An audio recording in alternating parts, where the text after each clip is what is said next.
আগে আওয়ামী লীগ সমর্থন করলেও বিএনপির ক্ষতি করেনি এমন ব্যক্তিরা বিএনপিতে যোগ দিতে পারবেন এমন মন্তব্য করেছেন বিএনপির স্থায়ী কমিটির সদস্য আমির খসরু মাহমুদ চৌধুরী।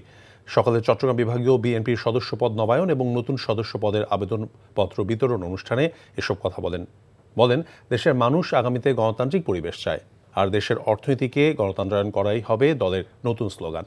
এ সময় আরও বক্তব্য রাখেন দলের যুগ্ম মহাসচিব শহীদুদ্দিন চৌধুরী আইনি, বিভাগীয় সাংগঠনিক সম্পাদক মাহবুবুর রহমান শামীম সহ অনেকে।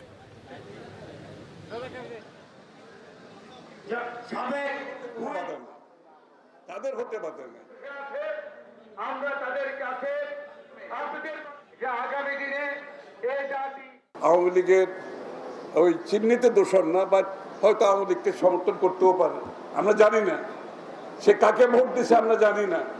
কিন্তু সমাজের গ্রহণযোগ্য ব্যক্তি, সমাজে কোনোদিন রাজনৈতিকভাবে অস্থিরতা সৃষ্টি করে নাই, বিএনপির কার্যক্রমকে প্রতিহত করার চেষ্টা করে নাই, বাধাগ্রস্ত করতে চেষ্টা করে নাই, বিএনপির নেতা কর্মীদেরকে হয়রানির শিকার করে নাই, পারলে ইনডাইরেক্টলি সহযোগিতাও করেছে বিভিন্ন ক্ষেত্রে। তাদের তো হতে কোনো বাধা নেই। বান্ডেল থাকলে প্রতি সেনমানিতে টাকা বাঁচবে। বিকাশ সেনমানি বান্ডেল কিনে জিতুন প্রতি লেনদেনে।